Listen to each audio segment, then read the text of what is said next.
E a nossa entrevistada de hoje é a candidata à presidência da República pelo PSTU, Vera Lúcia. Tudo bem, Vera? Seja muito bem-vinda. Como vai? Tudo bem, Roberta. É um prazer imenso poder conceder essa entrevista e falar aqui com os trabalhadores e a população da Baixada. Começar falando sobre uma questão muito importante que a gente tem vivenciado nos últimos anos, né? A questão da saúde. A pandemia reduziu muito a capacidade do SUS para tratar de outras questões. Um estudo publicado na revista Lancet mostra que, entre 2019 e 2020, a queda na quantidade de procedimentos médicos no SUS foi de 25%. Como lidar com a demanda reprimida da Covid e ampliar a capacidade do SUS? Então, o SUS sobrevive apesar dos governos. E é uma necessidade a manutenção do SUS para o atendimento de todo o povo em todo o país. A primeira coisa é que nós precisamos taxar as grandes fortunas dos grandes empresários desse país, não só as grandes fortunas, mas os lucros, os dividendos, as remessas de lucros que são enviadas para fora pelas multinacionais e utilizar esses recursos para destinar ao atendimento de saúde pública e educação pública. Com isso, nós podemos resolver o problema dessa demanda reprimida, mas também atender os novos casos. Para além disso, nós pretendemos anexar todas as grandes redes hospitalares desse país, mais laboratórios, para que nós possamos atender o conjunto da população, porque, infelizmente, só tem acesso à saúde de qualidade quem tem muito dinheiro para pagar. No entanto, essas empresas de saúde, como os hospitais e grandes laboratórios, sobrevivem muito com recursos do próprio SUS. Então, nós vamos anexar essas grandes redes de hospitais de laboratórios ao SUS e vamos garantir o atendimento de toda a população. Inclusive, o presidente da República, inclusive os seus ministros, inclusive todos os parlamentares do Congresso Nacional. Ao invés de um plano de saúde que vão tratar da sua saúde em hospitais caríssimos como o Sírio-Libanês, serão tirados isso e o próprio Sírio-Libanês pode ser incorporado ao SUS. Ainda dentro dessa questão da saúde, a gente enfrentou, né, pandemias e epidemias, como agora a Covid, mas algumas doenças ainda voltaram e persistem, como o sarampo, que, segundo dados reunidos pelo Unicef, a cobertura da tríplice viral, que inclui o sarampo, cachumba e rubéola, caiu de 93,1% em 2019 para 71,49% em 2021. A cobertura contra a poliomielite, a gente teve uma queda também, 84,2% em 2019 para 67,7% em 2021. Como lidar, então, com o ressurgimento de algumas doenças que a gente já tinha extinguido e resolver essa questão da cobertura vacinal ainda tão baixa?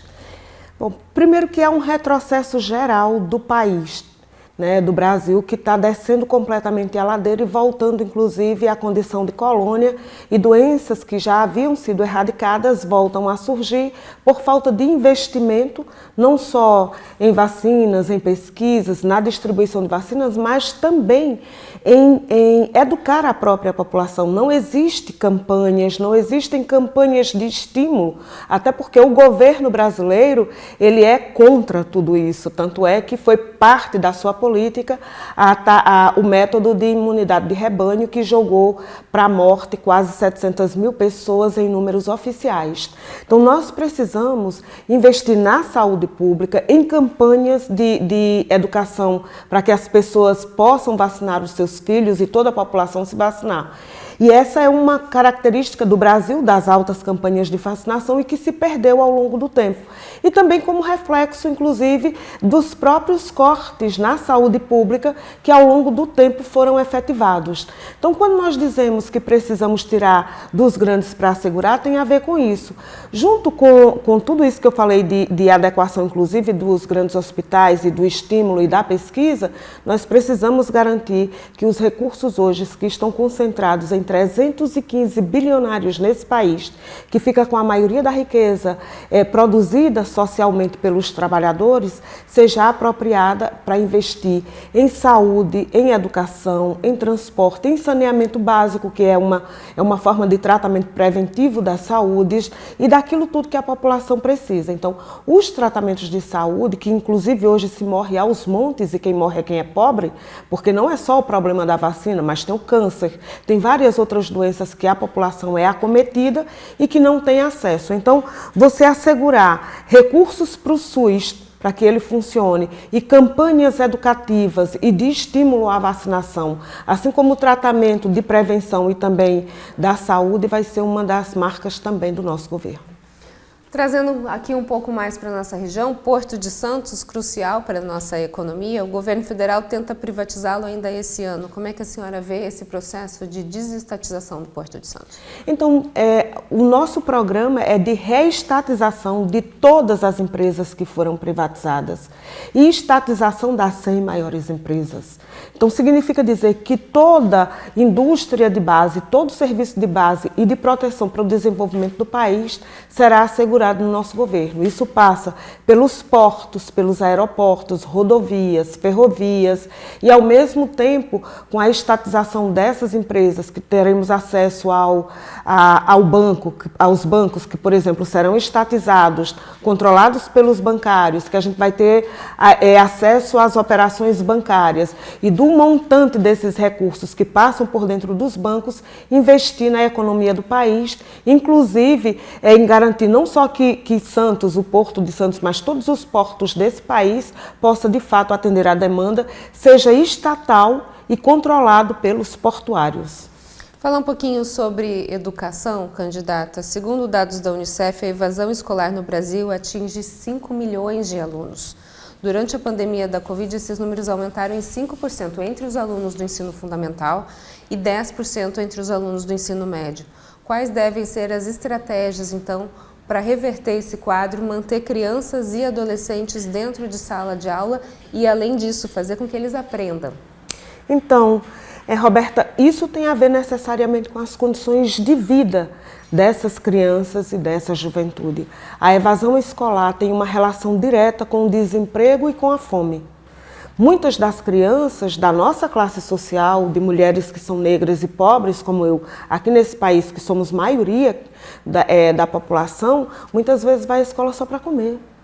E você não aprende de barriga vazia. É uma necessidade assegurar alimentação, moradia, para que as crianças possam ter, de fato, condições de estudar. E, ao mesmo tempo, investir em saúde pública, investir em educação pública de qualidade.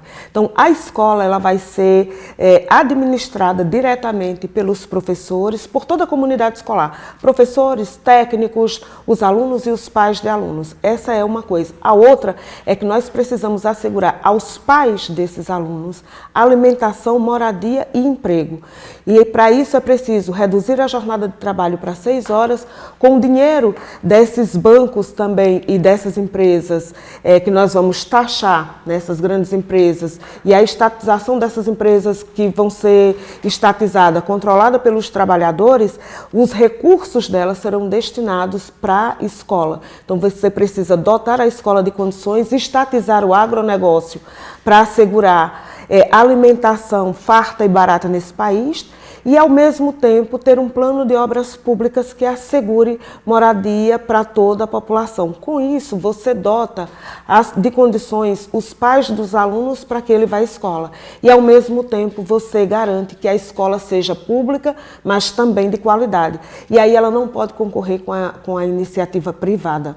Então, inclusive, se faltar escola para os alunos da escola pública e também para a universidade pública, nós vamos incorporar a rede particular ao ensino público e todos vão ter acesso a ela. E aquelas que ficarem funcionando, que forem particulares, vão ter que pagar impostos para garantir que a escola pública ela seja de qualidade. O que não é admissível é que filhos da classe trabalhadora mais empobrecida desse país não tenham acesso ao conhecimento, porque o lucro aqui é o que vigora. Então você tem comida demais, você tem dinheiro demais, mas tudo isso para satisfazer os interesses de um punhado de grandes empresários nesse país, inclusive do agronegócio e do empresário da educação. Então, tudo vai ser público, controlado pela população, para que nós possamos, de fato, assegurar escola de qualidade para os nossos filhos e netos. A senhora mencionou um ponto importante, que é a questão da habitação. E segundo a Secretaria de Habitação, a Baixada Santista registrou em 2021 o maior déficit habitacional do estado, exceto comparado à região metropolitana. 6% das residências da região estão em condições precárias, em áreas de risco, sob adensamento de domicílios em excesso e em coabitação familiar. O que pode ser feito para melhorar esse cenário? Como fortalecer o programa Casa Verde e Amarela?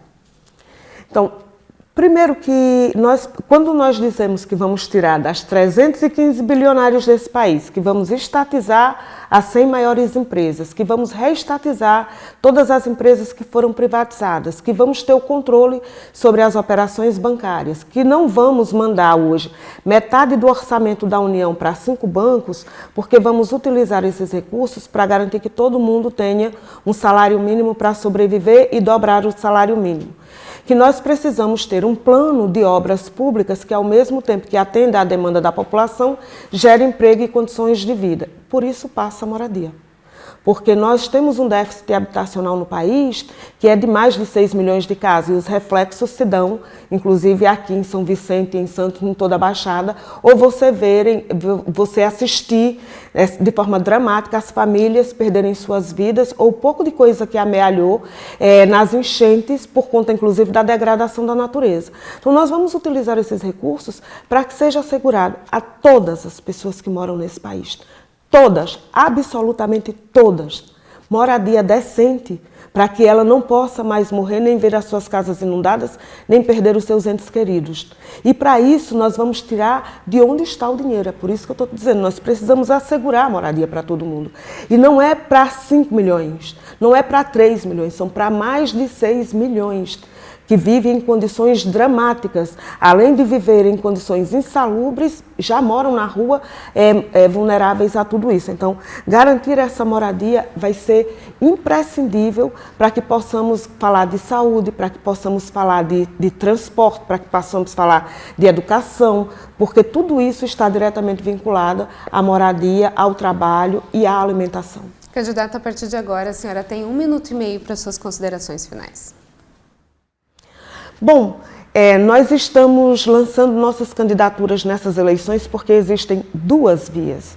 Uma dos candidatos que decidiram encontrar mecanismo para tirar da classe trabalhadora e continuar governando para os grandes capitalistas através do governo e do Congresso Nacional, e tem as nossas candidaturas. 2 mulheres, uma operária e negra e uma indígena e pedagoga. 2 nordestinas. Nós representamos a maioria da população mais empobrecida desse país, porque somos as mais oprimidas nessa sociedade. O programa que nós estamos apresentando representam as nossas necessidades e solução para problemas que são nossos. Então, nas eleições, vote 16, Vera e Raquel, para garantir que a classe trabalhadora brasileira possa, de fato, sossegar, porque somos o tempo inteiro numa vida de sofrimento e de desassossego. A senhora ainda tem 30 segundos, quer utilizar? Quero utilizar para dizer o seguinte: aproveite, nós não temos tempo de televisão, nós não participamos dos grandes debates, então nos acompanhe pelas redes sociais, conheça o nosso projeto de perto, divulgue com as outras pessoas a nossa ideia e o nosso programa, e na eleição você pode votar 16. Ok, Vera, muito obrigada pelas suas informações, sucesso para você. Obrigada.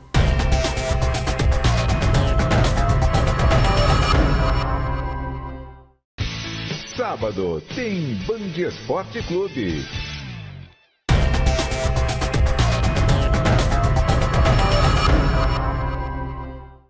E a nossa entrevista de hoje é com o Mancha, do Coletivo Socialista, candidato ao Senado pelo PSTU. Tudo bem, Mancha? Seja muito bem-vindo. Como vai? Tudo bem, bom dia.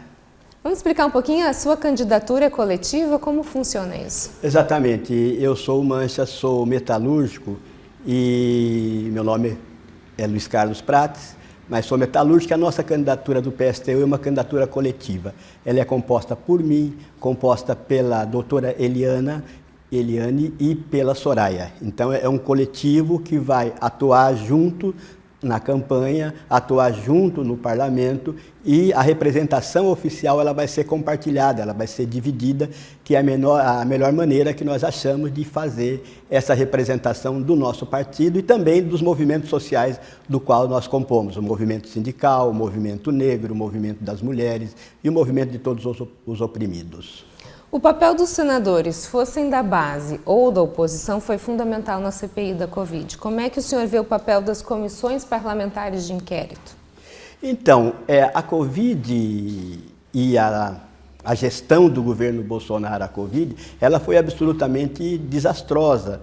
E acho que a CPI da Covid, ela colocou diversos elementos, como a própria corrupção que houve durante o processo das vacinas, o empecilho que foi o governo durante a vacinação. Isso levou à morte de quase 700 mil pessoas, o que não era necessário no país. Então, nesse sentido, é muito importante a CPI. No entanto, ela não pode ficar só no papel ou não ter uma ação efetiva. Então, nós tivemos, por exemplo, mais de 100 pedidos de impeachment do Bolsonaro, seja no Senado ou na Câmara dos Deputados, e nenhum deles foi elevado a efeito. Então, é necessário que haja um processo de mobilização popular.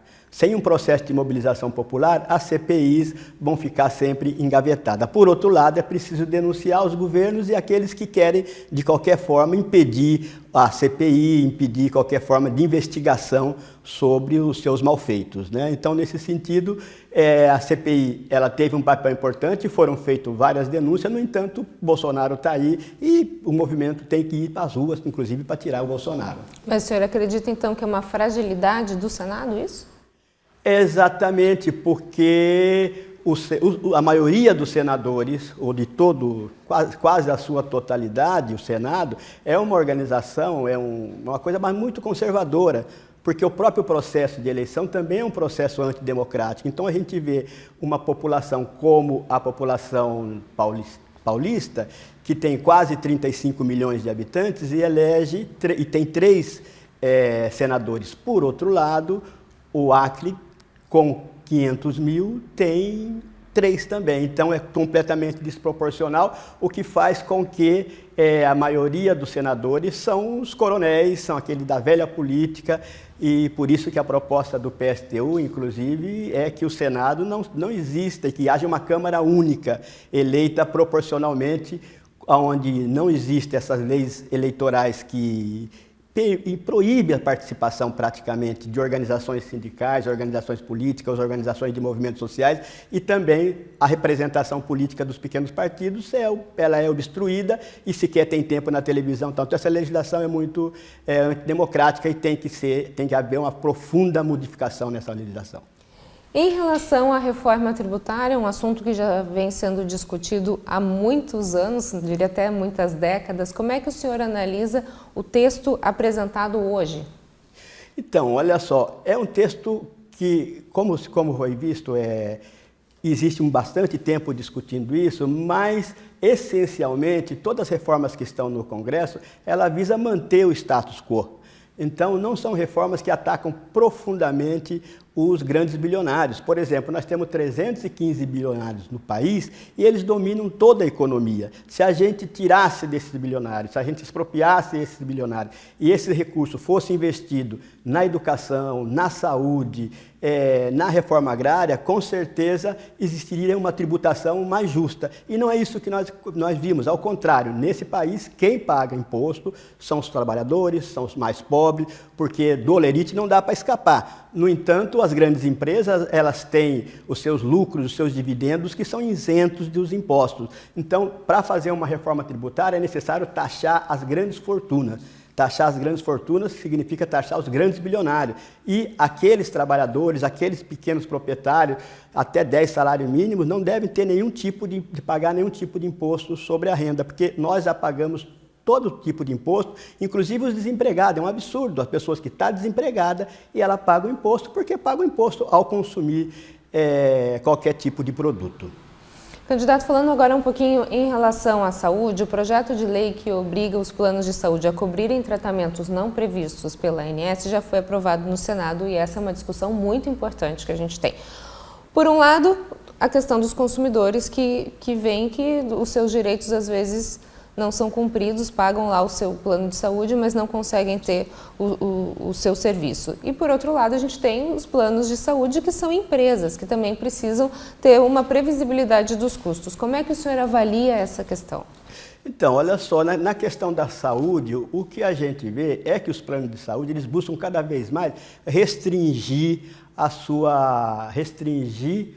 a cobertura, né? Então, muitas vezes, os usuários são obrigados a recorrer à justiça para poder ter atendimento que são atendimentos necessários e que ele estava pagando para isso. Inclusive, os atendimentos mais caros, mais custosos, no final, eles acabam sendo custeados pelo SUS. Então, em primeiro lugar, nós devemos melhorar o SUS, é preciso romper com o teto de gasto, é preciso que o SUS atenda efetivamente a população trabalhadora, em particular os mais pobres, mas que todos possam ser atendidos pelo SUS. E por isso é preciso ter mais investimento na educação, na educação e também na saúde. E aqueles que pagam o plano de saúde devem ter toda a cobertura necessária, porque a saúde não pode ser um elemento de lucro. Não se pode brincar com a saúde das pessoas e ter nela lucro. Por isso que nós defendemos, inclusive, que os grandes planos de saúde e que os grandes hospitais sejam incorporados pelo SUS para ter um atendimento melhor e de melhor qualidade a toda a população, independente da sua condição social. A análise de vetos presidenciais, além de trancar a pauta, também pode gerar um desgaste muito forte entre o Executivo e o Legislativo. Na sua visão, como que essa relação entre os poderes pode ser harmonizada? É exatamente como você disse, porque os vetos que o presidente Bolsonaro tem feito são vetos que normalmente prejudicam os trabalhadores, prejudicam os mais pobres. Ele nunca faz um veto que é um veto para atacar, por exemplo, os interesses dos grandes empresários. Então, por exemplo, nós temos aqui o caso do piso da enfermagem. O piso da enfermagem que foi aprovado pelo Congresso Nacional e além de ser aprovado pelo Congresso Nacional, ele teria um reajuste anual do piso. E esse piso foi ele foi vetado o reajuste anual. O que significa vetar o reajuste anual do piso? Significa que, ao longo do tempo, em 2, 3 anos, esse piso congelado ele vai voltar a ser quase que um salário mínimo normalmente. Mas a gente está falando até de uma outra esfera, que é o STF, que está legislando, exatamente. Né? Mas eu estou dizendo que, antes dele chegar no STF, ele foi vetado pelo Bolsonaro e agora, inclusive, deve ter uma sessão do Congresso que nós defendemos que esse veto seja barrado, que seja derrubado esse veto. Por outro lado, também o STF tomou uma decisão absolutamente injusta contra os enfermeiros, os técnicos de enfermagem, aos auxiliares de enfermagem e aos parteiros, que proíbe ou suspende o teto, alegando que as empresas não têm recurso. Olha, isso é um absurdo, porque as empresas lucraram muito durante a pandemia. Inclusive, eles tiveram um crescimento durante a pandemia, porque aumentou, depois do primeiro momento, aumentou muito o movimento nos hospitais. E eles tiveram e não tem o porquê fazer isso. E, por outro lado, se no Estado não tem recurso para a saúde, é preciso acabar com a corrupção que está rodando todo o país e particularmente nas prefeituras, nos governos, e ao mesmo tempo acabar com o teto de gasto para poder investir na saúde e para poder pagar bem os funcionários, que aliás esse teto é um teto até pequeno, até modesto, porque eles foram, como se fala aqui, os heróis durante a pandemia, e como os heróis merecem ser recompensados. E aí, candidato, a gente chega naquela questão de equalizar contas, né? Tudo se fala de teto de gastos porque a gente precisa ter subsídio para pagar as contas do país, né? Senão a gente entra naquela questão da improbidade administrativa. Como é que o senhor analisa essa questão? Então, nós entendemos que o país tem muito recurso, é um país que tem muita produção, é um país onde os trabalhadores que acordam às 5 horas da manhã dão o seu suor para enriquecer alguns poucos bilionários, como eu já disse, 315 bilionários. Os recursos para poder garantir saúde, educação, deve sair desses bilionários. Então, por isso que nós defendemos que eles devem pagar, em primeiro lugar, pagar muito imposto. Pagar imposto para garantir para o povo não precisar pagar imposto. E, por outro lado, para poder garantir riqueza para toda a população e para que o país progrida, é necessário expropriar os grandes proprietários, esses 315 bilionários, para poder acabar com a fome, com a miséria e melhorar a saúde e a educação. Já que o senhor mencionou saúde e educação, vamos tocar nesse ponto aqui. A gente tem a questão de gastos mínimos constitucionais em relação a essas duas pastas, educação e saúde. Qual deve ser, no seu ponto de vista, a balança fiel em relação a isso? Como é que a atuação do Legislativo pode dinamizar o acesso a esses dois setores tão importantes, educação e saúde, no nosso país? Então, é preciso garantir saúde, é preciso garantir educação, porque assim a gente garante a subsistência das pessoas, e nós precisamos estar preocupados com as pessoas, em particularmente aqueles mais pobres, os mais oprimidos, e por outro lado é preciso garantir o futuro.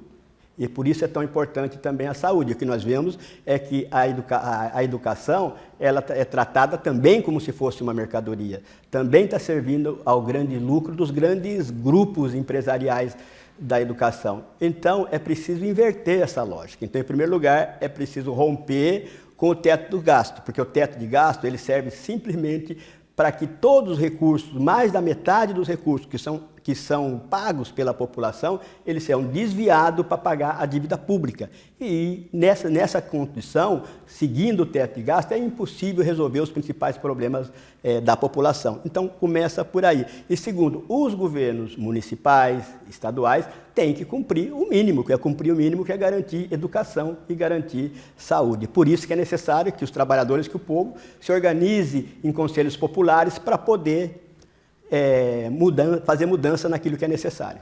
Candidato, a partir de agora, o senhor tem 1 minuto e meio para suas considerações finais. Então, nós queremos gerar emprego nesse país. Para gerar emprego no país, é preciso reduzir a jornada de trabalho sem reduzir salário, para que todos possam trabalhar, dividir as horas de trabalho entre todos aqueles que querem trabalhar. É preciso reduzir para 36 horas, se não for possível, ou se isso não juntar todos, é preciso diminuir mais ainda para 30 horas, e é preciso também um plano de obras públicas com hospitais, com a construção de hospitais, de escolas, para poder absorver os desempregados. Enquanto não tiver isso, é necessário pagar, no mínimo, um salário mínimo, esse auxílio emergencial, até que se consiga entrar no mercado do trabalho. O PSTU, o Coletivo Socialista, tem essas propostas para levar adiante, e ela só é possível com a mobilização dos trabalhadores e do povo. Por isso, nessas eleições, vamos votar nos candidatos do PSTU, Altino, Vera, e no Coletivo Socialista 161 para o Senado.